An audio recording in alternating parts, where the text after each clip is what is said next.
Everybody saw that though.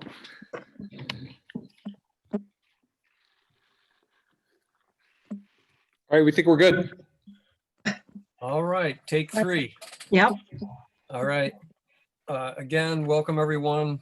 Those of you who might be on YouTube watching from the class of 2020.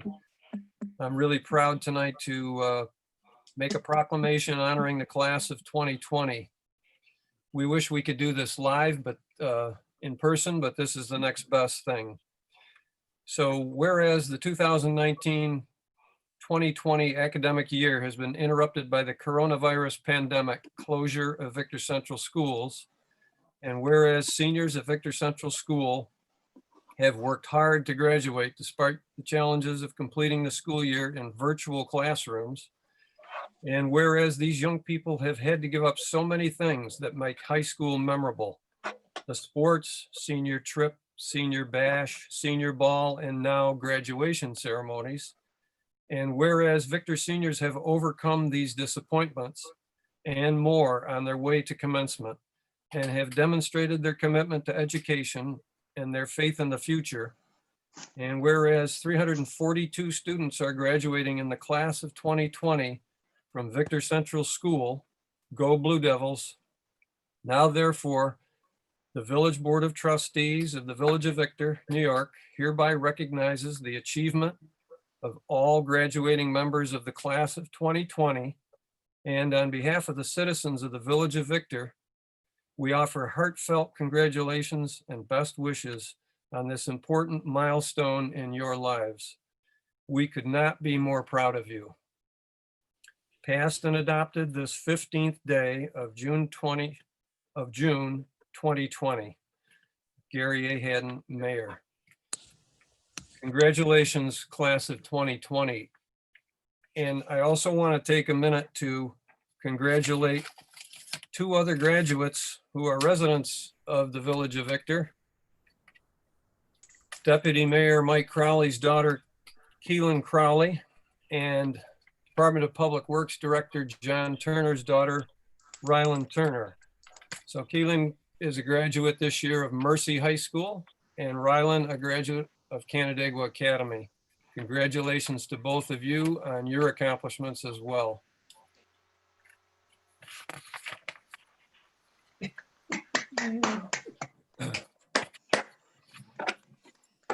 Okay. Thanks, Gary. Yep, you're welcome. So moving on, we have privilege of the floor, and first up is Nathan Martin of Magnus Business Brokers at 80 East Main Street. And this is in regards to acceptance of a land donation and lot line adjustment. Nathan, are you there still? Yeah, hi Gary. So if you want to just state to us your intentions. Yeah, I'd like to donate the land. And I believe Reed has the information as far as the lot size and everything. Well, what we've done is we've circulated the map, so everybody has seen exactly what's being donated. And Nathan, thank you for doing it. Anytime you'd like to, once the board votes to accept this donation, anytime you'd like to stop by my office, if that'd be convenient for you and sign the papers, that would be great. Okay, great. So we have a resolution for the acceptance of the land donation and a needed lot line adjustment that goes along with this at 80 East Main Street. So I'll read the resolution. Whereas 60 East Main Street, owned by the Village of Victor, and 80 East Main Street, owned by Nathan Martin, are located adjacent to one another in the Village of Victor. And whereas the owner of 80 East Main Street, Nathan Martin, has expressed a desire to donate a portion of land from 80 East Main Street to the Village of Victor at 60 East Main Street. And whereas the boundaries of the proposed donation have been duly surveyed by Coker Surveying PC and shown on an instrument survey map dated May 1st, 2020. Now therefore be it resolved that the Village of Victor accepts the proposed donation of land from Nathan Martin at 80 East Main Street and that the mayor be and hereby is authorized to sign the recording documents, and that the survey deed and appropriate documentation be filed and recorded at the Ontario County Clerk's Office by the village attorney. So we have a resolution in front of us. Is there a motion to accept it? I'll make the motion. Motion by Mike Crowley, I'll second. a second by Carol Camiso. Is there any discussion on the resolution and the land donation and lot line adjustment? Just comments I have is thanks to Nathan. It's been a long process. You've been patient with us. Thanks to Reed as well for dotting the i's and crossing the t's on behalf of the village and Nathan. And Nathan, I know your attorney's been involved as well. I think this will be a good thing for the village, and hopefully it's good for you as well, since you're the one who decided you wanted to do this. So we appreciate it. And if there's no further comments, questions, discussion on this, hearing none, all in favor? Aye. Aye. Any opposed? None. Motion carries.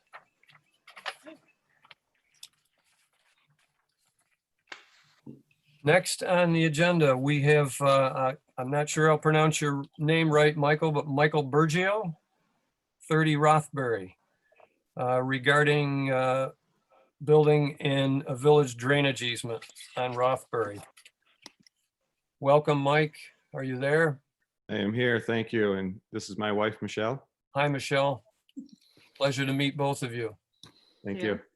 So we have some documentation in front of us. If you'd like to discuss just for a minute and kind of give us a little summary of what you have going on at 30 Rothbury and what Sure. your desire is. Yep, sure. Thank you for having us. So we built here about 6 years ago, and the way our lot is divided, as you could probably see on the map, that a large portion of our lot is drainage pond, and also the area behind the drainage pond.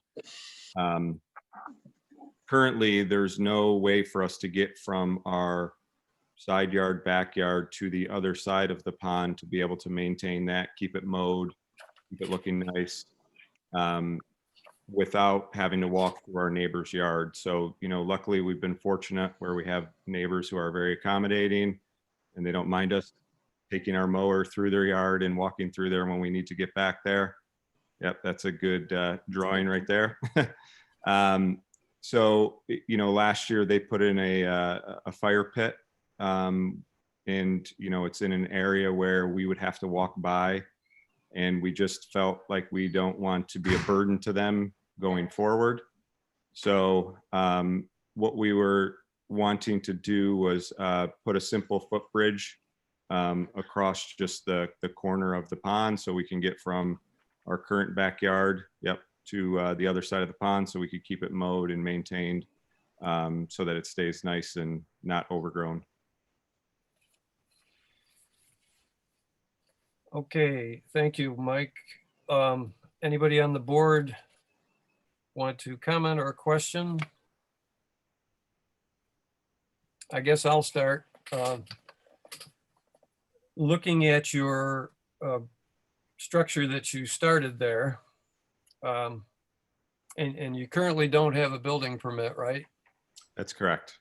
And then we found out you need a floodplain permit and stamped documents from an engineering standpoint, and some other documentation required by code, right? Right. That you've dealt with Marty Avila, Yes, that's correct. code enforcement officer. It's always a challenge when somebody starts a project and we don't know about it till after the fact. But as I look at what you currently have built, there is some stone or something next to it, to the left of it. Correct. And is that in the direction where the fire pit is? Correct. The fire pit is right above that stone. Okay. And is that all on your property as well? Nope. The lot line is actually right next to the bridge. I think in the one picture I kind of, Okay, yes, I do see that. yep, right there. Yep. Yep. Thank you, Pam. So I guess my question to you would be, is there another way to do this? I understand you did some landscaping work or whatever and somewhat boxed yourself in, creating the need for this structure.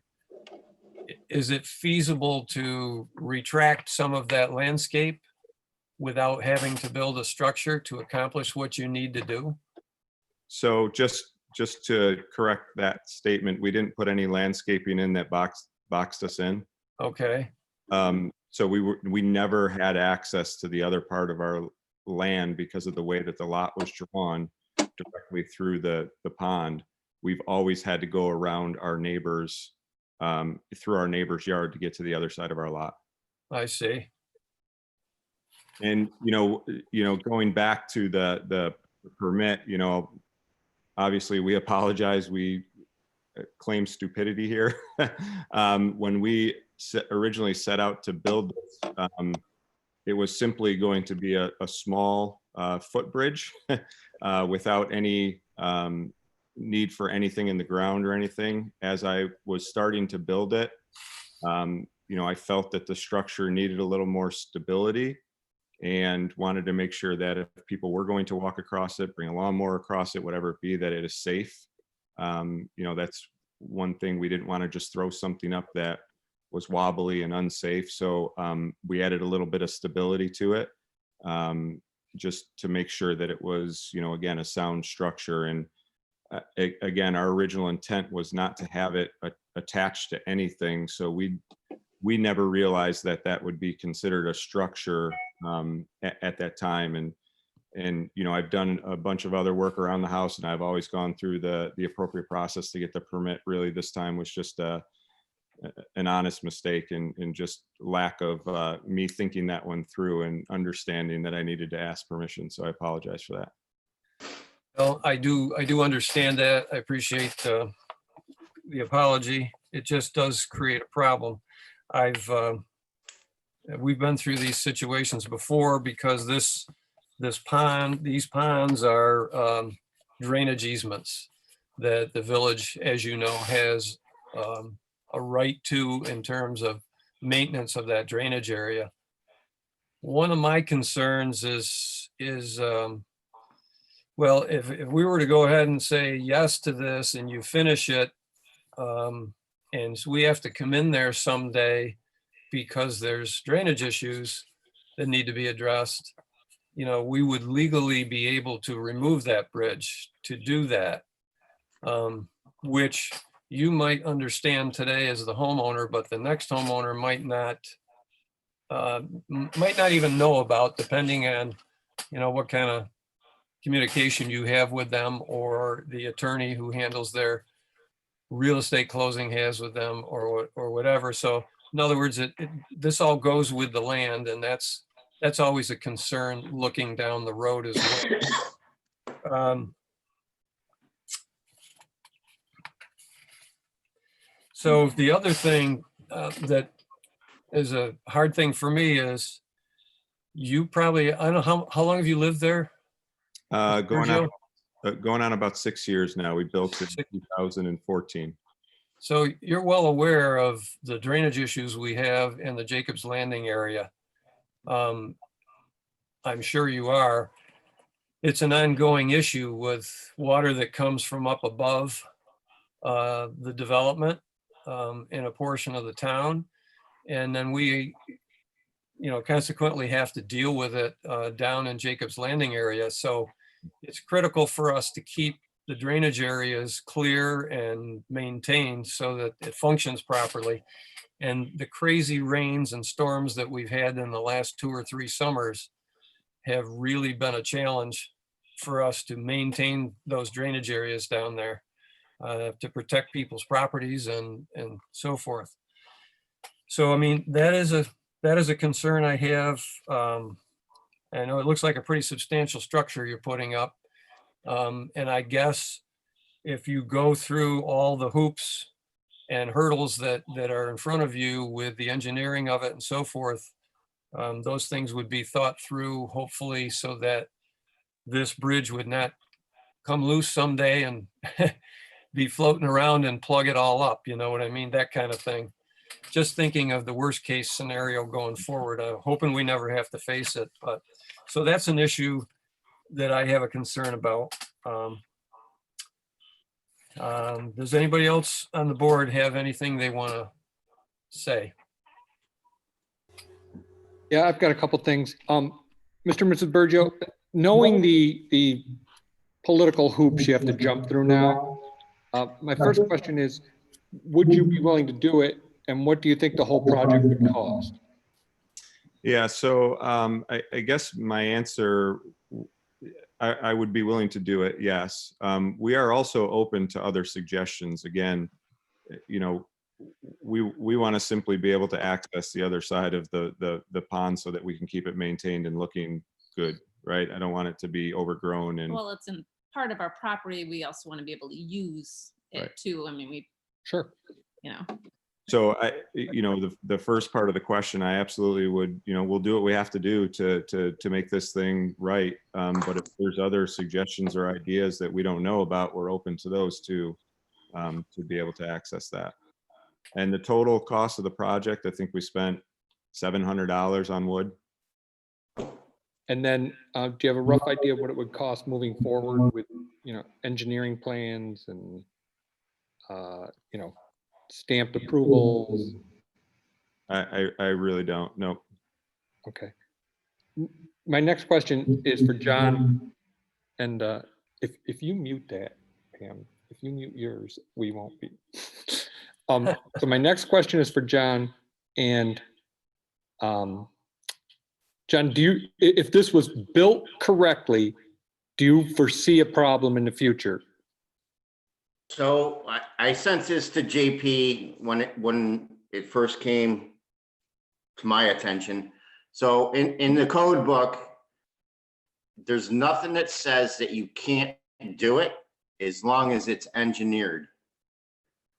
So what they're saying is, you know, this engineer, whoever he hires, is going to have to come out, figure out whatever the floodplain level is of the 10-year flood, and make sure that the bridge is just like a road bridge, like anything else. Because if it does, let's say that pond fills up in an extreme flooding situation, it will lift that bridge up and it could plug one of our outfalls. I mean, so I mean, there's no reason he can't build it, but he needs to do it. You know, he needs to engineer it and make sure it's done the proper way. I mean, I'm not saying he can't do it. I mean, if he goes through the proper channels, you know, it can be done. Okay. And then Reed, my last question's for you. Sure. If we were able to find a way to make this all work where JT was happy with it and the rest of the board was happy with it, how clear cut can we make it to the homeowner to understand that if the force of nature does something down the road and we want to remove it or move it, that cost is on them. We're going to do it and they're going to absorb the cost. Yeah, we did something very similar, and Pam, thank you. She found a letter that we had sent 5 years ago in connection with a similar project, and had the homeowner sign it and have it notarized, and we can get it to them before they have to do anything further on this. But I think that letter, I can easily amend that to address the situation. Makes it clear that they would consent to the village removing it. They would remove it if the village asked them to remove it. They would pay the cost of removing it. They'll comply with all necessary rules, all of those things. I think it dots the I's and crosses the T's. If they're comfortable with it, and I know they haven't even seen it yet, so I'm not asking if they're comfortable with it at this moment. But if they're comfortable with it, then yeah, the village would be happy. Yeah. So that being said, I mean, I've looked at the lot with all the information we have, you know, the photos and the plans. I can't think of another way, you know. I imagine if anybody on the phone could, it would be John Turner, and I haven't heard him think of another way.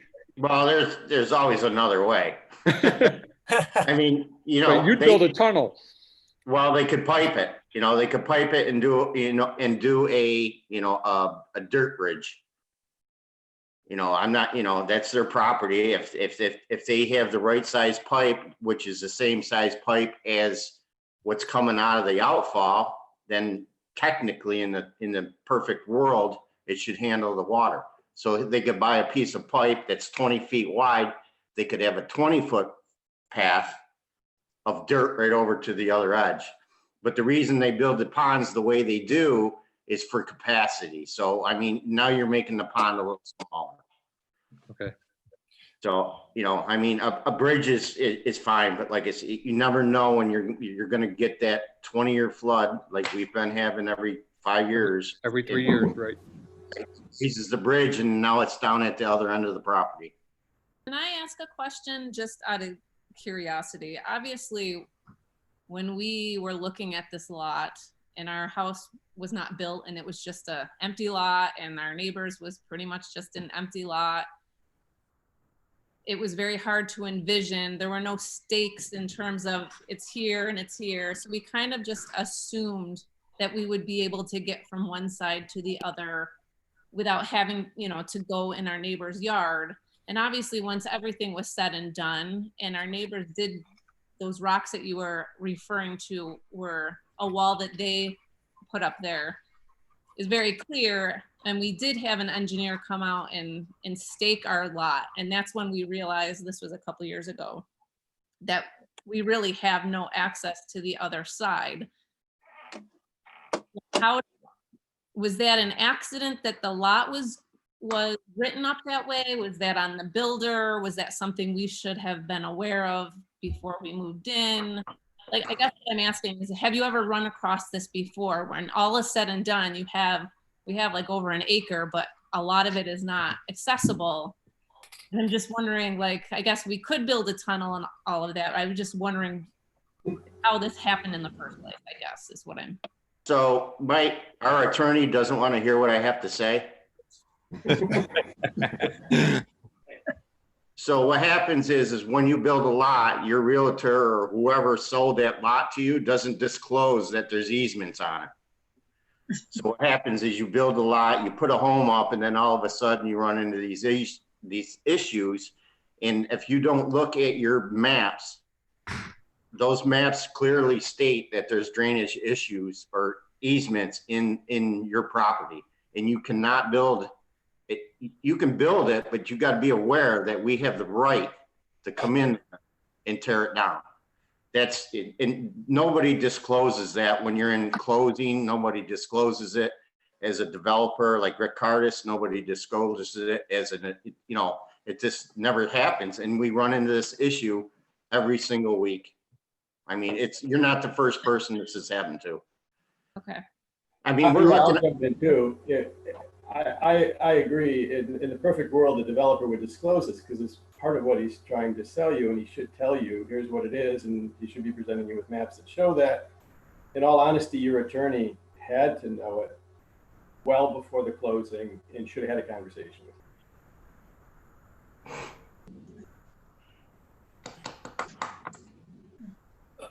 Yeah, it's hard. I can tell you as, with 16 years experience on the zoning board, many homeowners think there's a term of forever green. And that doesn't really exist. That's a developer / realtor term. So it's not that you asked a very good question, ma'am. It's not that we're trying to pass the buck, but no, we had no fault in it. It's, there's a very callous term we used on the zoning board was, God's not building any more land. So, when you look at this, when you as a prospective buyer look at this 1 acre lot, off the top of my head, there's probably less than 20 1 acre lots in the village. So, there's a reason it's 1 acre, because 2/3 of that acre is almost unusable. So. And again, we love the pond. I mean, it was one of the things that drew us to this lot. We have 2 boys that play hockey, so it's like, Oh, wow. Yeah. their dream back there. So it was definitely something we wanted. I think obviously we're just in that situation where we're trying to respect our neighbors at the same time, keep everything looking, well maintained, right? We don't want things to get overgrown and look terrible, because that's just not what we think is appropriate. Well, I can tell you that I know I speak for the board when I say we appreciate that you want to maintain it. Not everyone wants to maintain their property, especially in a situation like that. And going back, this is just an after the fact comment, but going back to when you were looking at that lot and thinking about the house and you saw the pond and immediately you fell in love with it. I mean, nothing was probably going to change your mind. You couldn't possibly have understood unless somebody really took the time to explain to you what a drainage easement was and what the pros and the cons were. And so you're not the only people that's happened to. And when I bought my property, I didn't have any idea what was even bordering my property except a couple of other lots. And I've got drainage issues myself, that I've discovered after the fact. So I understand how that happens. It's nice that your kids have the pond to use though, and they're enjoying that for what you're going through. But so I don't know, like I say, my biggest concern is this was like 3 years ago, almost 4 years ago, when we had that July 27th monsoon rain and everything flooded in the village practically. And definitely there were issues, major issues in the Jacobs Landing area. And I had just become mayor shortly before that. And John Turner from the DPW took me around in his truck and said, I want you to see something. And he started showing me these situations. And I'm telling you, it was frightening. I thought, holy cow, what did I get myself into here? How are we going to fix these? So that's my biggest concern, is that the worst case scenario is we have continued monsoon rains, I call them, and for some reason that bridge, causes an issue. And it's one thing to say that you might be willing to remove it if we asked you to do that, or the village, but if it needs to be removed, that means the problem's already occurred.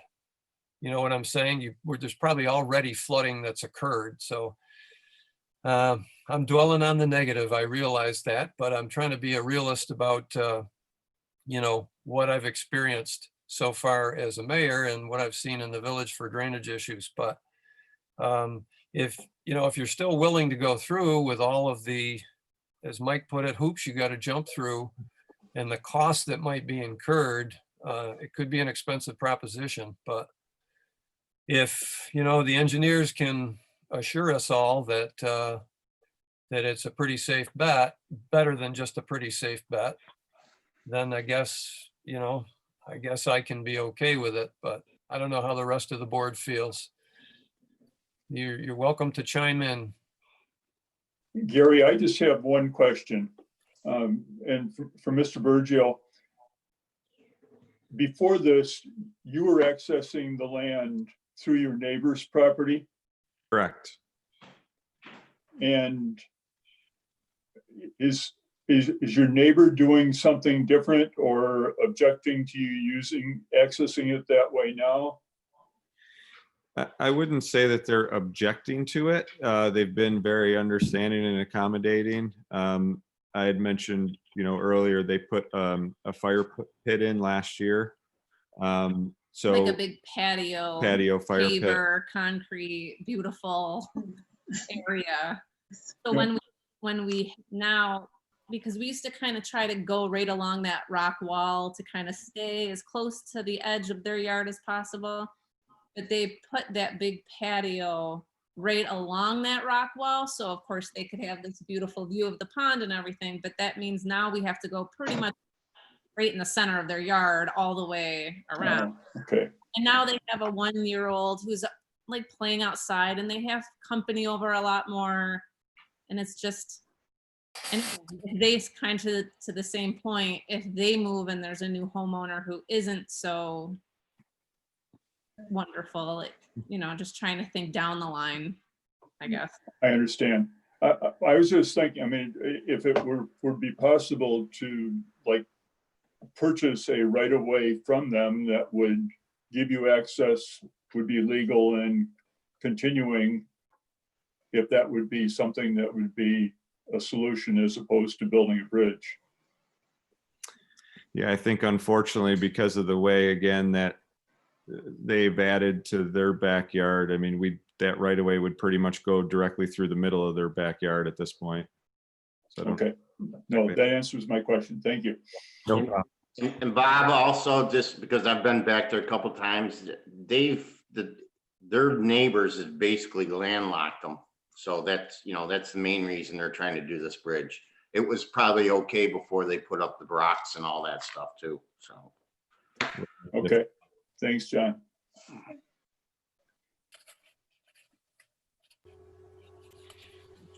Whoop. No, Gary, then in fairness, I think as a board, we need to say that if this is engineered to the level of our satisfaction, that we would be approving it. Is that right? I mean, that's. Well, or we are don't, are we don't have to, saying- we don't have to say that, but We don't have to, but it would be kind of nice for the Burgios to know what we're thinking. right. Yeah, I guess one last question I would have along this line, Mr. and Mrs. Burgio, is why were the rocks and things put in there? Do you have any idea why they did that? Yeah, so basically, our yard and their yard had a very large slope into the pond, and they wanted more usable backyard. So they put up, I think it's probably 10 feet high rock wall. I mean, it's a very nice wall. They had it professionally done. And then they brought in loads of dirt and pretty much leveled their lot out. So now it goes, it's pretty level until it gets to that rock wall and then the drop off into the pond instead of a gradual grade. So that's, I mean, what we know. We don't know if there was anything more to it or if there was any discussions about how that was done or anything. We don't know that stuff. Okay, it just, it's almost a moot point anyways, because all the rocks and things are on their lot, not your lot. Correct. I'm just looking at it saying if those rocks were out of there, you could probably go through there. But you're still saying that's going to be on their property and fairly close to their patio and whatnot. Correct. So that's pretty much a moot point, I guess. Any other comments from the board or questions?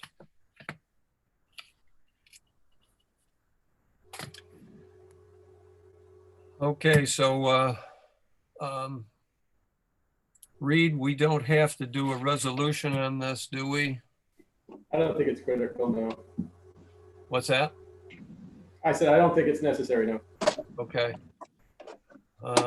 Is everybody in agreement then that provided that the proper documentation reveals, all the necessary requirements are fulfilled from an engineering standpoint and so forth, that we give it our blessing? Yes. Everybody agree to that? I agree. Agree. Yes. Anybody disagree? I agree, as long as everybody understands that it's got to be built right, and there's that, that lottery chance that if it gets in the way or comes down, the cost is on them.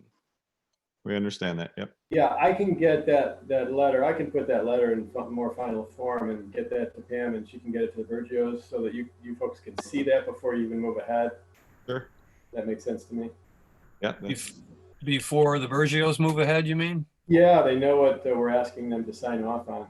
Yeah. Assuming engineering comes back okay. And we're all Okay. That's a good idea, Reed. Appreciate that, Reed. Okay, then I guess it's just a matter of Reed getting you that letter and then you going through the hoops. And I hope it all goes well.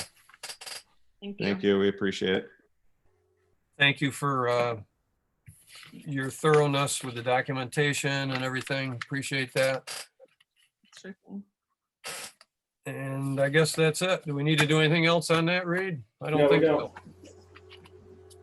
All right. All right, thank you very Thank much. you all. Welcome. Thank you very Yep. much. Have a night. good evening. Good You're luck with it. welcome. You're welcome to stay for the rest of the exciting meeting, but if you don't, I understand. We have a couple kids that we'll try to tend to here for a little while. I thought you would bring them to the meeting to liven it up. The three of them have come in separately. If you've noticed, I'm like, shh. Okay. All right. Well, have a good evening. Thank you You all too. very much. Thank Yep. you. Okay, on to the clerk's report. Okay. I apologize for earlier, but I did do pretty good with the screen sharing though. You You did did an awesome. excellent, Impressive. Yeah, excellent job. first time. Okay, so I have a resolution to accept the meeting minutes from our June 1st meeting. I'll make the motion. Motion by Carol, I'll second that. second by Michelle. Any comments, questions? I think there was a typo or something that Mike found that was fixed. That was in the code enforcement agreement, Okay, which did not get fixed yet. So all right. So we're good with the minutes unless somebody has any other questions or comments. If not, all in favor? Aye. Aye. Any opposed? Hearing none, it carries. and I have a resolution to accept the payment of bills abstract number 2. I'll make that motion. Motion by Michelle to I'll accept. second it. Second by Bob. Questions or comments? Some of you viewed them by email and sent your comments in. If you had any, I actually came in and looked at them. I did have a few comments or questions for Diane and she answered them all. So I don't have any issues. Hearing none, all in favor? Aye. Aye. Aye. Any opposed? None. And that's all I have. Thank you, Pam, and that little blip in the beginning of the meeting, no problem. You're doing a great job. Next is Director of Public Works. John Turner. So a few updates. We fixed a few manholes on Route 96, one by Papa Jack's, big one, and one by Salvatore's. Poured them in concrete so we don't get the potholes. Thank you. You're welcome. We're gonna keep plugging away at them. The sidewalk repairs on East Street have been completed. There was a few over in Jacob's Landing. We got a few more in Jacob's Landing. I'm not sure if I mentioned this in the last meeting, but we did a hydrant repair on Lionel and Somerset that was leaking water quite bad. And then the next day we had a water main break on Alpine and Kent that we had to fix. So we got those two squared away. We were supposed to start Moore Ave this morning. UFPO, or the stakeout company, is way behind on trying to get everything done because all the construction is firing up. So we're looking at hopefully the end of the week or beginning of next week to start the work. Also, you will see a big ticket item probably on the next abstract, the radiator in truck 8. It's, I don't know, 11 years old. It rotted out, so we had to replace that, and the cost was a little over $1,200. So that will be on the abstract for next next time. You're testing me, John, to see if I'll remember that or if I'll bring up a question when the abstract comes out. Well, usually my bills aren't too high, you know what I mean? I mean, unless it's a project account, but this is this is to the DPW. So Yeah. when you see a big bill like that, I'm just giving you the heads up that we tried to do it the cheapest way. And like I say, it was, if I went through with a company, which is international, it's $1,700 and we found one for, you know, $1,200. So that went in this afternoon. We're gonna do, hopefully the blacktop company is gonna be here at the end of the week. So we're gonna do the patching on East Street, hopefully by the end of the week. And we got a couple odds and ends to do while the company's here. So that's about it. Special thanks, John, for putting out all the fires, so to speak, with the water, the hydrant, and everything else that you guys have been doing. Appreciate it. No problem. And I can tell the board, I won't give them any real details, but I can tell you on the Alpine water main break that Mr. Turner himself ended up down in the hole doing the major repair down there. And let's just say it wasn't 6 inches under the ground. So he made me really nervous when he told me about it, but the job is done as usual. Okay. John, by the way, thanks for the help on the protest. Yep. That was a key thing that you blocked off the parking spaces. Sheriff Henderson mentioned that in particular as a helpful thing from a safety standpoint, so that there weren't the fear of people running out in between cars that, you know, wouldn't be seen trying to cross the road. So that was a great help during that protest. And I know that you might be mentioning the one that's going to happen on the 27th, Gary. So my daughter's graduation time, because they're doing the Bristol Mountain thing, got moved to 10 o'clock. So I will have somebody here on staff for if that protest goes through on the 27th. Got you. And I will speak to that in a few minutes. Does anybody, trustees, have any report you want to make tonight? Too much, just. Status quo, everything quiet? I would just give you a quick update. I met with the Library Building and Grounds Committee. They're continuing to go forward with looking at the site on East Main Street. They've had an appraisal. They are getting ready to start negotiations with the owners. They've had some initial architectural plans put together for it. There are some drawbacks with it, and probably the biggest one from my point of view is just the entrance to the back of it. The fact that it's sort of a dip, and there wasn't they were looking at a possibility of maybe having some kind of entrance that would allow you to come in at the what would be the ground level in the front. So this on the second floor, essentially from the back. And I think the architect couldn't come up with a way to do that. So now they're going to have to deal with the entrance as it is now. But they're going to start negotiations with the Bruckners and see where it goes. I think the results of their vote coming up will tell them a lot about where they're going to be able to go this year with it. Yeah. But that's all I've got from them. They're continuing to go forward, and wish them luck.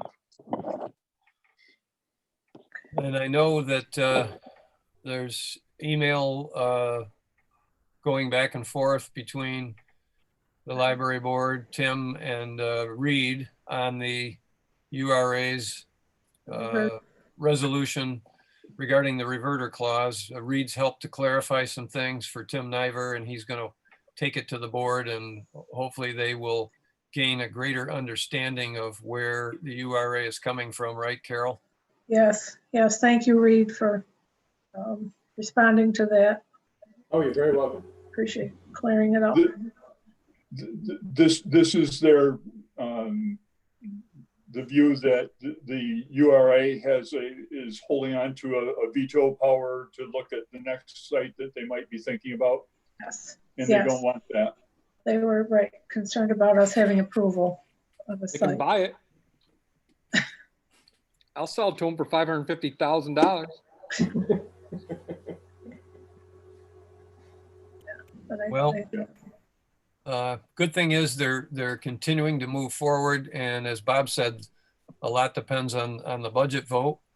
This particular vote is not the most critical vote. Probably the next one is, but they need this vote because they need an incremental increase similar to what the school district is trying to do to avoid a disastrous budget next year. So I wish both the school district and the library well. Well said. We know from past budgeting that you have to plan ahead. So anything else from trustees? Mike, anything? Nope. Just real quick, Gary, Michelle and I met last week with Kathy Rayburn about the facade program. They did send out letters and they got, I would say, what were there, about 14 or 15 applications back. Primarily all asking for funds for COVID relief. So there were only 2 in the URA district that were actually facade projects. So we will take care of those and Okay. that's it, I think.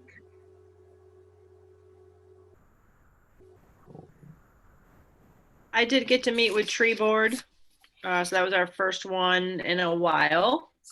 But nothing, really that earth shattering. So, Michelle, yeah. has the springtime, I think we do a springtime evaluation of the trees. Has that been done?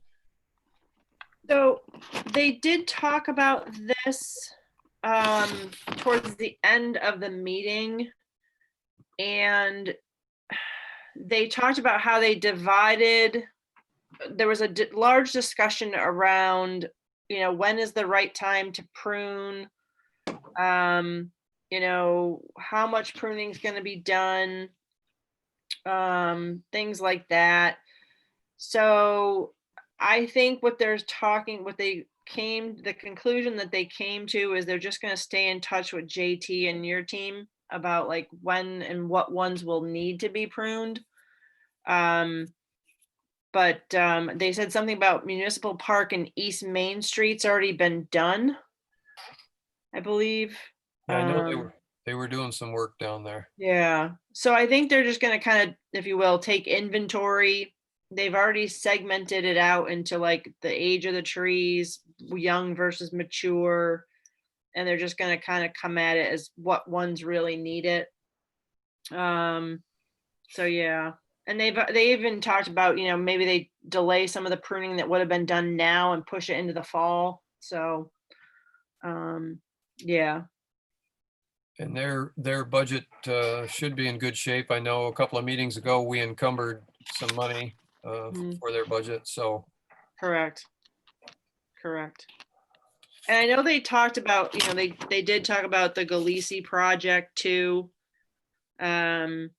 And that's all around kind of the whole, how are they going to protect the trees during construction, things like that. So, but yeah. All right, thank you. Yep. So Gary, just, I did hear a rumor, not a rumor, but the Galisi project is moving forwards. Okay. So they're supposed to start the town part of it soon. Victor Excavating got the contract for it. Thanks for that, John. That's good to know. But now they also said, I don't know if you would know this, JT, they said something about that the Galisi project has also asked for an extension, like a 3-month extension. Had you heard any of that? Yeah, I did. how can I put this in the nice terms? So their extension with the town was gonna run out today or tomorrow. So what they're trying to do is they're putting an access road into the project on the town portion. So their extension will be extended another 90 days. Okay. So if you know what I mean, so they're not ready to really do construction, but they need to do something, it's like when we give out building permits, if you don't build it in 3 years or whatever it is, if you go in there for one day and you do something, so now you get your extension. So, John, when you said the town portion has been approved and they're ready to start, you mean they're ready to put the access road in, or they're ready to really start the project? They're ready to put the access road in. Gotcha. Well, it is part of the project, I guess. Yep.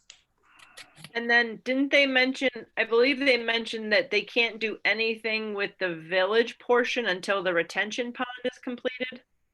Yeah, so everything, all the infrastructure in the town portion needs to be completed drainage wise before they can start anything in the village portion. Got it. Because our drainage is going to end up over there. Right, but they haven't even been back to us, I mean, there's a lot more to the process of, of just going in there and moving dirt. They haven't posted a letter of credit. I mean, I haven't talked to Meg lately, but, they need a letter of credit, that JP needs to approve. The town, I think, is waiting for a letter of credit also on their end of it, so there's a lot more to it. Okay. It's been a complicated process and it continues to be. Yep. Good. Okay, thank you. If nobody else has any other reports, I'll move on to the CCA Energy Service Agreement. We have a resolution for that. And in case members of the public might be watching on YouTube and wonder what is this about, this is our community choice aggregation program that we've been pursuing for a couple of years now in the village with a consultant, if you will. We've hired them as an administrator of the program, and it's basically an aggregated supply purchase of electricity. And it's involving all village residents except those who opt out, and they will have an opportunity to opt out of the program. But by being part of the program, it's a more the merrier concept. It helps us when we go out to bid for the price to get the best price we can get. Should be some savings over the next 12 months to 24 months, depending on which term they bid for and we accept, because we will have an opportunity to either deny or accept the bid that goes out, which I believe is going out very, very shortly. So that is why we have this resolution in front of us. It's a lengthy resolution.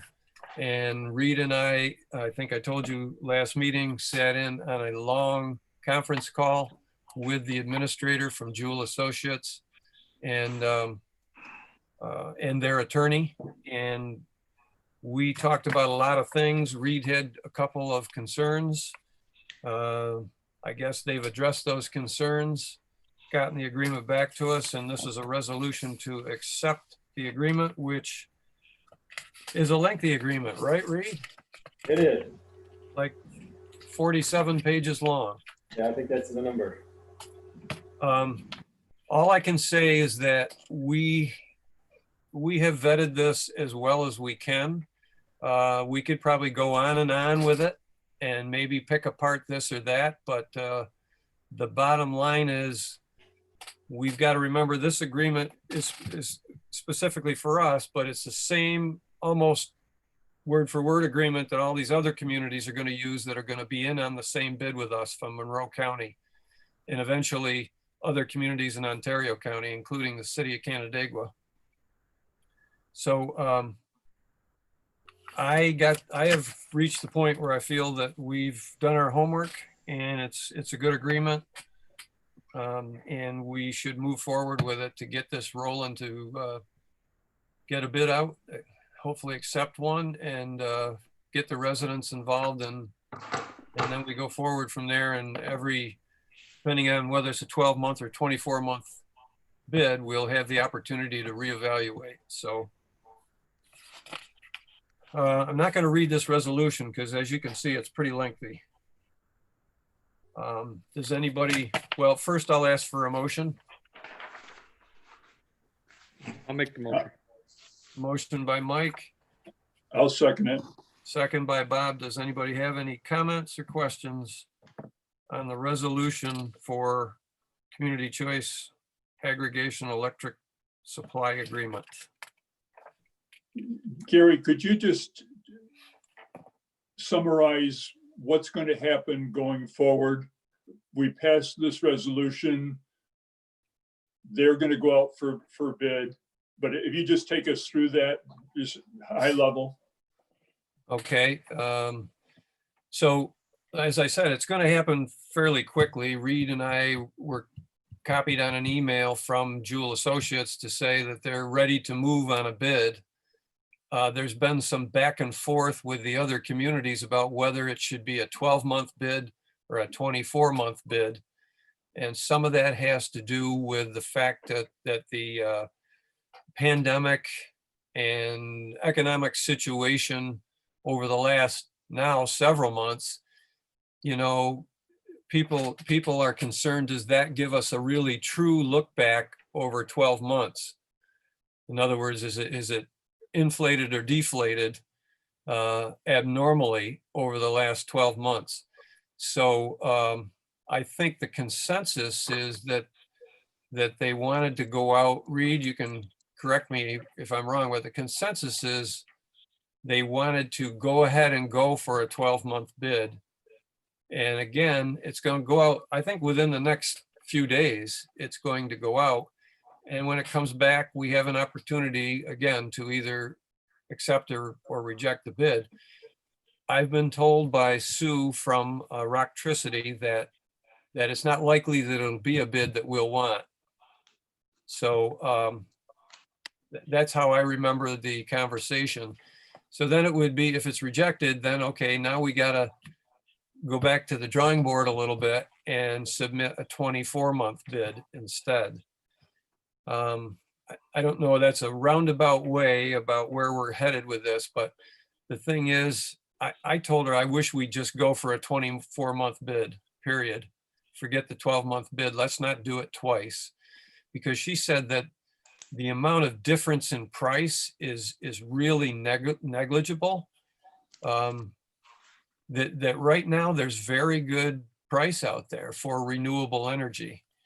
And whether you do 12-month or 24-month, but anyways, the other communities have expressed their desires, and I don't want to miss a bid if there's a bid going out. So, and by the way, I should add, we are going out to bid for renewable only energy. If you remember last meeting, we discussed that. And there's the ability to get brown energy, which is non-renewable. But to add that as an option just kind of complicates things. And the difference in price that a customer or a resident could save on brown energy versus renewable is really not very much. Because renewable is very good right now. So we decided as a board last time we would agree to go for the renewable energy bid, and going forward, because we're trying to promote renewable energy as well as saving money. So that's where we're at with this. When this bid comes back, I think they told us, Reed, they want us to decide that day when the bid comes back. That's how quickly, I think they just feel it's going to be rejected, and they want to move forward then, you know, with the next phase of the next bid as quickly as possible, so we're not wasting time. I don't know if Reed, if that makes any sense or not. Yeah, I think that's correct. And ultimately, once, just to sort of simplify it, I think ultimately once they get a bid that's acceptable, then all of the residents will have an opportunity to either accept their utility service through that or opt out. So it's just a yes or no issue. If they opt out, they stick with the current utility, and the current utility is not just renewable. If they opt in, then they get 100% renewable energy that was negotiated on a aggregate basis as opposed to just a one-off. Yeah, Hopefully that's going to be a successful process. At what point do they sort of go public with this and try to get the word out to everybody in the community of what's happening? So we already have gone public in the sense that over the last year or so, we had those meetings, public meetings, and it's been on the website and so forth and so on. So it's my understanding that's pretty much the process of going public. And then when a bid comes back, and as Reed said, then the public gets notified of it, that, okay, the village accepted this bid or whatever. Now the public has the chance to opt out. And the way the opt out works is they'll get a letter explaining things, and they will get a postage paid, return postage guaranteed or whatever, business reply envelope, so that they don't have to pay the postage to send a letter back saying we don't want to be part of the program. They're making it that easy for the consumer if they choose not to participate. But I'm hoping that people are patient with this and that they will participate, because it's going to be an advantage in the long run. It's a hard thing to understand here in the beginning. But I think, again, given the governor's, I do believe that it's by law that we're supposed to be at 70% renewable energy by 2023 in New York State. And then going forward, way out, we'll be at 100%. But I think the state's serious about it, and I think the country's serious about renewable energy. So that's a long-winded, you've heard it before story, but hopefully if the public's out there live tonight on YouTube and your village residents, I hope that you will be patient with this process and be part of the program, because it's going to help you and everyone else in the village on your energy bills ultimately. And if we can answer questions, we will. And if you're in the public sector and you have a question and we aren't answering it, we will get an answer for you or direct you to somebody from Rocktricity, which is the local arm of Jewel Assets, if you will. We'll get them to answer your questions, because they have far more expertise than we do. So we got the resolution. We had a motion and a second. If there's no further discussion, all in favor? Aye. Aye. Any opposed? None. So the motion carries for the Community Choice Aggregation Electricity Supply Agreement. Next, the Code Gary. Enforcement Agreement. Did you see the email that I copied off for you from Sue Hugh Smith today about From what who? what our next step is? Oh, from Sue. Yes, here it is. Thanks, Pam. Okay, let's see here. So the electric supply bid for the CCA program has a July 1st response date. If we get a compliant bid, then we will need to host informational meetings the following week. Okay, so that better answers your question, Bob. If it's a compliant bid, then there'll be more informational meetings the following week. So probably the second week of July. And she's asking, is this going to be, by then, are we going to be in an in-person meeting, or does it have to be a a virtual meeting or whatever, and I don't have that answer at the moment. I don't know if we'll be having in-person meetings at that point or not. I think there's a chance of that. I don't know. In addition to the meeting itself, Rocktricity will share meeting details via social media and request that the village post the information as well. So thanks, Pam, for reminding me of that. Yep. Okay, the code enforcement agreement. So we had discussion on it in the past. We've had some concerns. The concerns focused around the 30-day early termination of the agreement. I believe the board wanted 60 days as a compromise. And the other thing was the rate for the code enforcement officer, which was at $50 an hour, which takes into account benefits and salary. And the third thing was Marty's hours, especially in the beginning here as he's trying to get up to speed with the village. So the $50 an hour, I made an attempt with Barb Cole, but they are not interested in changing that in any way. And I did present what Diane worked out on paper for us and gave that to Barb, but it didn't seem to change her opinion any. So the $50 an hour is what it is.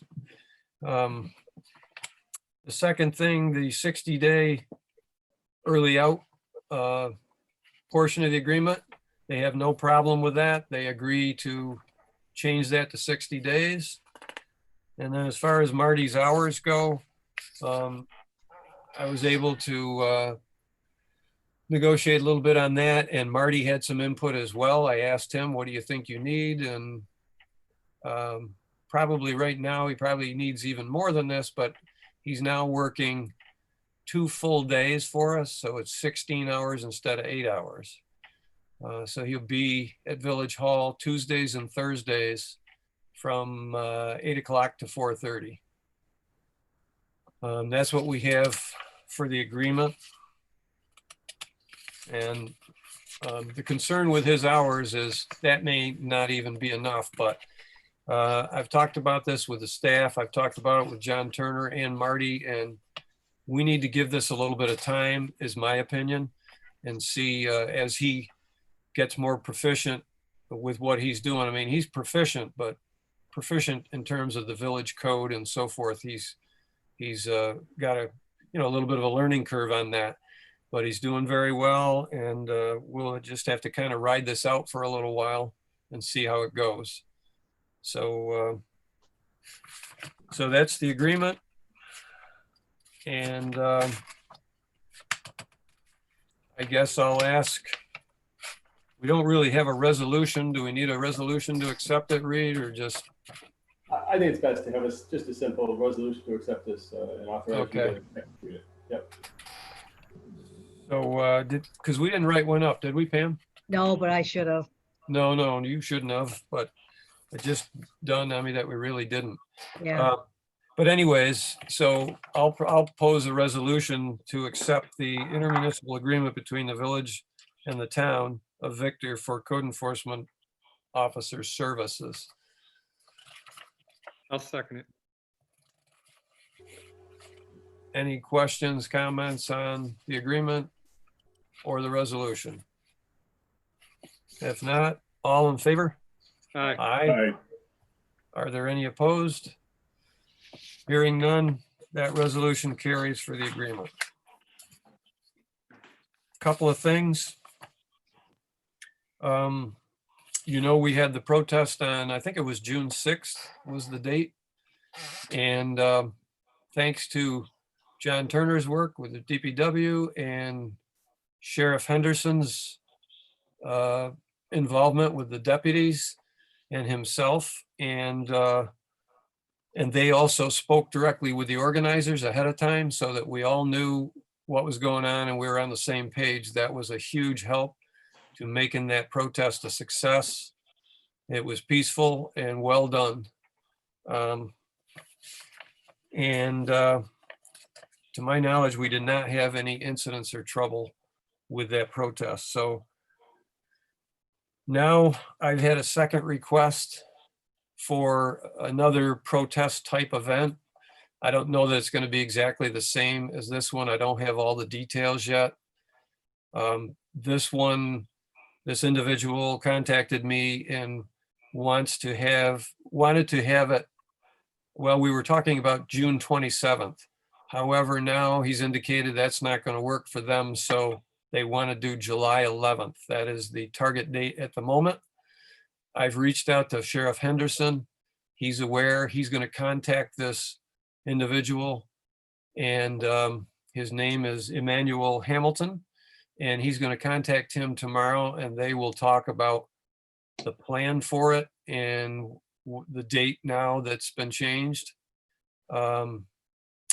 going forward. So until I really get a handle on what they want to do, what I really do know is this young man says that he was approached by a village resident who's a parent of a school district student, and they want to do an educational program. Basically, they want to come into the village and have speakers and allow people to educate themselves on, you know, the issues surrounding social injustice and so forth.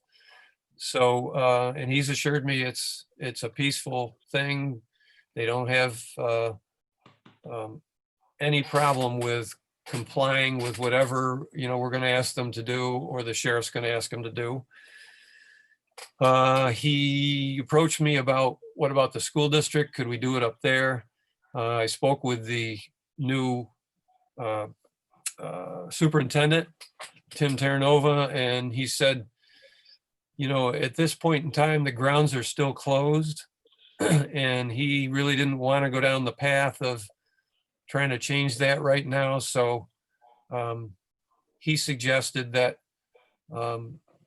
this individual or whoever could approach the school district at a later date, maybe it's in the fall or winter or whenever, to have an event at school, and that he would be open to having an event like that for an educational program for the students, which I think is a great idea. I think it would benefit the students to have something like that happen on campus.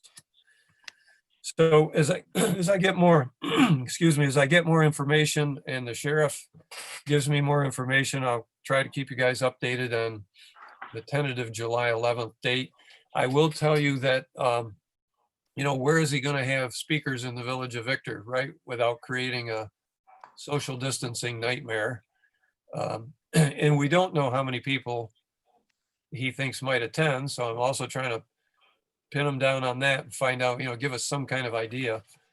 So anyways, I offered the fact that maybe one of the safer places in the short term would be at the parking lot in front of Village Hall. People could not park there, but rather, you know, gather there and stay appropriate distances apart. There's quite a bit of room there. I do want to check with Kathy Rayburn regarding the business community, my daughter-in-law included, who will be probably working that day, so that we don't disrupt them. But I think there's enough space there, hopefully, to hold an event like that, as long as he's not talking about an unreasonable amount of people. And they also have their own audio equipment, so we wouldn't be involved in setting things up and providing things. They would take care of that themselves. So that's all I have on it at the moment. And I don't know if anybody on the board's got any comments or questions regarding that.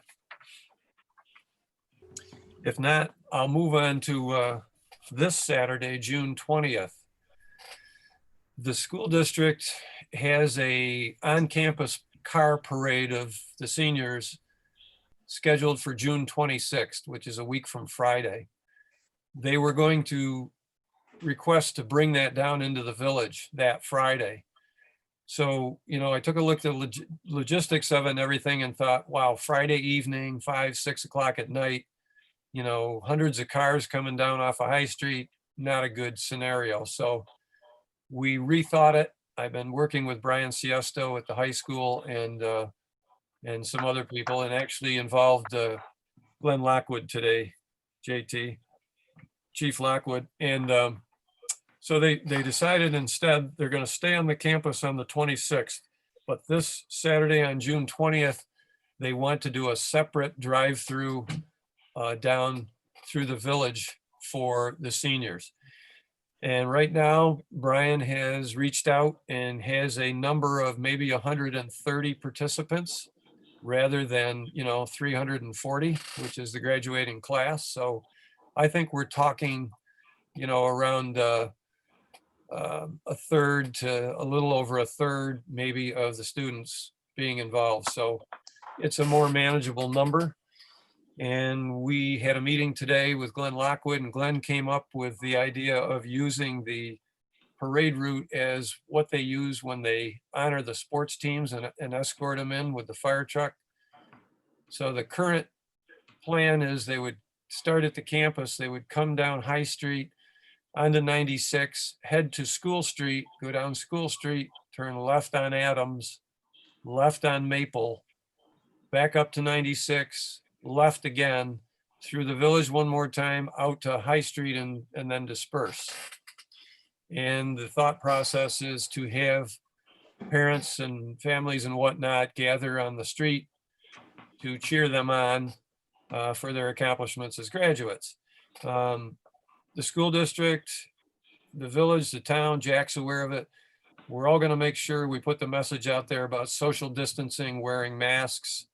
The good thing about this parade route that Glenn suggested is that it provides a lot of opportunity for spreading people out rather than having them all on 96, in the heart of the village. Now they could be on School Street, Adams Street, Maple, and 96 and High Street. So that's the plan right now for this Saturday, the 20th. I have reached out to Sheriff Henderson. He's aware of it. We may be using some deputies from his department, but we also have a couple possibilities with the troopers helping out. So, and then fire police probably might be stationed at School Street and Adams and Maple and Adams. And the police would take care of 96 basically.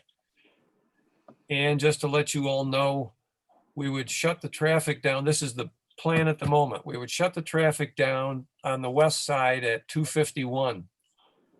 And JT, if we could use the message board, we could use Mark's message board, we could put his out there and the message would be, parade route detour or something to that effect. Do we know the time? Yeah, the time is 11 o'clock in the morning. Yeah, they won't. I know that's a busy time traffic wise on Saturday. Yeah, that's not too bad though. It's better than Friday night. Yeah. So by putting the message board out at 251, somebody doesn't have to come all the way down to High Street and get caught. They can veer off 251 and go around town that way.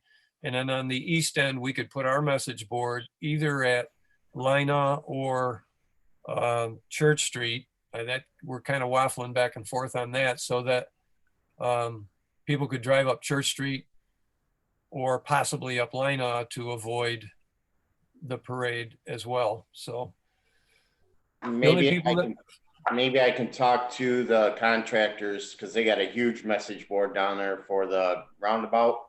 Oh yeah, that would be great. Maybe you can just, for the weekend or whatever, Friday night before they leave, I can just have them put, 11 o'clock, expect delays, parade route or something like that. That would be excellent. That would be excellent. The only people then that we would really, I think, inconvenience would be those coming up Maple and School Street that would get stopped at Adams. But, we're doing the best we can with it. And the time lapse is predicted to be 25 to 30 minutes. So I think we hopefully can make this happen for the seniors, and the school district has a connection from the Senior Bash Committee with the Victor Chamber. So they're notifying the businesses and, you know, inviting them to participate, you know, and get the word out about their businesses while people are downtown. So they're trying to make it a win-win for the community and the school district. So just wanted to keep you informed about that. I don't know if anybody has any questions or comments on either of those events. I don't know, Pam, should I talk about the Spectrum? So I'll just put it this way. Spectrum did a news clip about our protest after June 6th. And we had a resident complain in the village about some content in that news clip. So I viewed it myself, and then we had like a sign, homemade sign that got put up along the trail up near Mickey Finn's that we felt was inappropriate. So we took the sign down, and after seeing that, having that happen and seeing the clip, I decided I'm going to speak with Spectrum about some of the wordage they used in the news clip regarding the community. It's nothing really bad. It's just how I feel it kind of put us in a light that I don't think we deserve to be put in. So they are coming out to interview me. They were supposed to come today. I asked them basically for a retraction of a statement they made, but they're coming out to interview me. They didn't come today because they had some other matter come up. So they're coming tomorrow at 1:30 to interview me in front of Village Hall. Just wanted to make you aware in case you hear any comments from anybody about it. So my message is going to be that Victor is yes, it's a fact. We're a predominantly white community, but we are very much an open-minded community that welcomes people of all kinds. And in my time of living here since 1958, I'm not aware of any other attitude than that in this community. And so I'm just going to ask them to maybe recant their statement. So that's what's going on at the moment. Does anybody have, Reed, do you have any other business? I don't, thank you. Anybody else? Gary, Yes. did you want to mention about the community support for law enforcement email we got? Yes, yes. Thank you, Pam.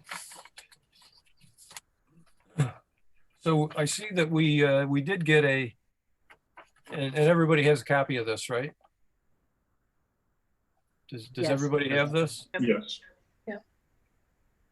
So we had a resident who would like to see a display of support, community support for law enforcement by turning a blue light on your porch or whatever. And as she says, it's in the spirit of fairness to support all sides. I think it's a harmless thing to do, and I think it's appropriate to show support for both sides of the issue that, you know, has sparked all of the discontent lately. I don't know how anybody else feels, but I don't think that would be an offensive thing to do. It's certainly peaceful. And does anybody have any comment on it? I can tell you right now, Gary, there's probably a third of the people up in Victor would have them on already. Okay. I mean, I certainly don't disagree with it, but what exactly does she want us to do? I think she wants us to put it out on the website, Mike, and, you know, Facebook or whatever, that we support the community doing this. So here's my only concern. And again, I'm not against it, but it's kind of like very similar to the proclamation talk we had a couple meetings ago. So it's a very current topic right now. Yep. But what happens when the next resident wants us to put something up that's not as current? So I certainly wouldn't do anything to step on it, but I don't know if it's our place, because if that's the case, just to use our world where we are right now today, then we've also got to put something up on the website for the protest. You know what I mean? Like, Yeah. I think with so much social media out there right now, I don't think we need to be the voice of social media.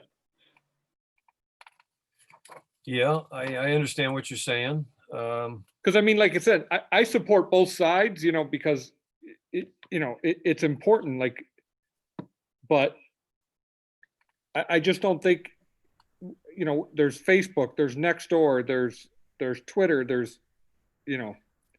Yeah, I think the issue is it's hard to support both sides without coming across as though you're supporting one or the other or being interpreted that way on social media. Yeah, I mean, I support what's right for society, and you know, Black Lives Matter, Blue Lives Matter. It's. But again, I'm not against this. I just think that it puts us in the media relations, you know, the public relations business instead of. I think public relations is different than community support. Yeah.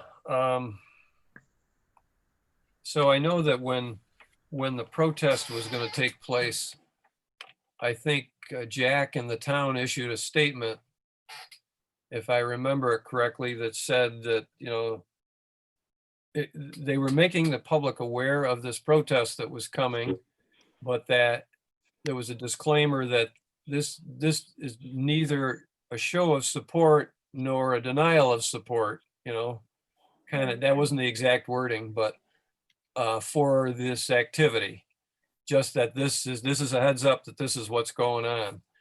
Do you think that's appropriate to put out? So a statement like that, or? Well, I think it's a little different again, and I'm not trying to split hairs here, but I think it's a little different when you've got a large group of people on Main Street, you know, requiring traffic support and DPW support versus, you know, turning a light on your house. So I don't think we've got apples and apples in the same batch here. It sounds like she wants the village and the town to put something out saying, in support of fairness, on this day, we would like you to turn a blue light on your porch. Right.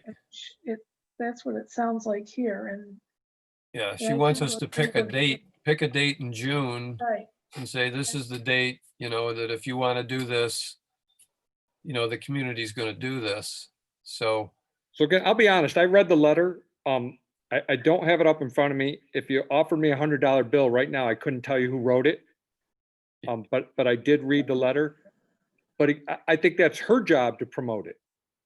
right. I tend to agree with that. I don't know that we should be the ones to state to everyone. Which is no different. I mean, if you think about how the other, the recent protest on Main Street took place, I mean, that's what they did, right? They promoted it, and then they certainly had to bring in the town, village, and police because you want everybody to be protected. Our Main Street is State Route 96. You know, I can't count how many cars went by when you have, you know, a couple hundred people out there demonstrating. yeah, So, yeah, the nature of that event, correct. as you said, was not apples to apples. That was a different. Right.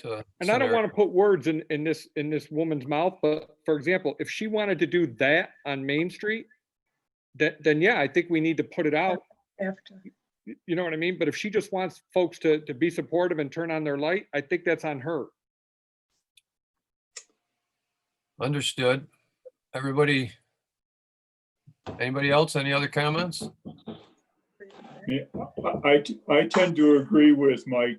I mean, supposing that somebody came along next week and wanted something that was a symbol for Black Lives Matter, and they wanted us to promote that also. And again, it's a good cause, and I don't disagree with the premise of doing it, but whether we should be the ones promoting it. And as Mike said, I mean, it becomes a slippery slope of, you know, then at some point we'll have to decide and maybe we're better off just not getting involved with it. Okay. I think I remember seeing Pam in an email chain that Jack, he responded to somebody's email. Yeah. I don't want to put him on the spot.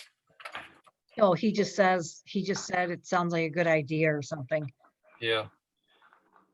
Yeah, So, but and Mike's, you know, what Mike's saying also is there's a lot of people out there in this community or in all communities that have an issue right now with the police departments. You know, and it goes to the opposite way. So if we put it out or the village puts it out saying, yeah, we support this, then you're gonna have those people calling you saying, why did you do it? yeah. Well, here's how I think I will approach this. I think I'll reach out to Jack and just discuss it with him. And see where, you know, he is on this issue from the town's perspective.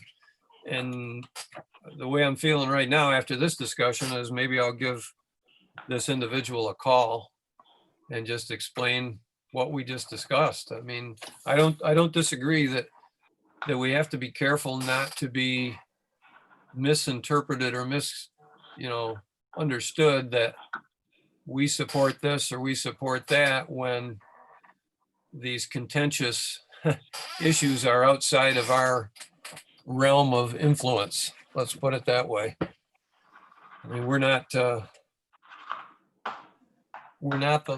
law enforcement or whatever, you know.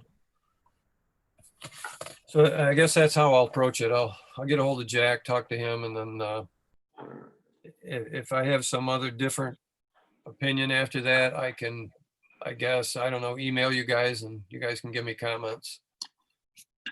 Okay. Sounds good. Thanks, Pam. Yep. And the only other thing is, I forwarded to everybody the temporary uses for COVID reopening that Marty put together for us. And we've already actually used it for a couple people. Yes, so basically, this is a temporary permit during the COVID reopening process to allow, you know, like the restaurants to have seating outdoors. It's the same thing the town is using, basically, just a little bit of different wording. And I think it makes perfect sense to And do. we're waiving the fee. Yep. No, that's good. And I've already had positive comments from, you know, some of the business owners. They're really grateful that we're doing things like that, so. All right, I think that's all I have after a long-winded meeting.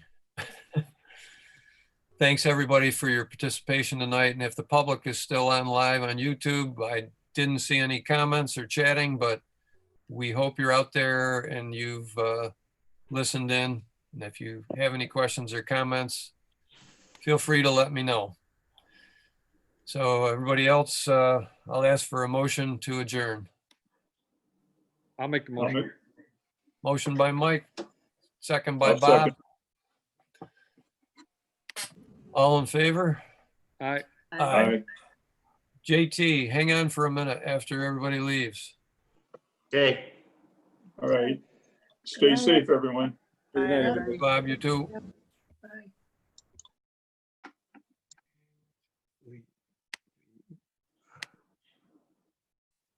So JT, what I'm wondering is, if this thing happens on Saturday, do you think we should be coning off the parking spaces again? Or do you think that's not really necessary?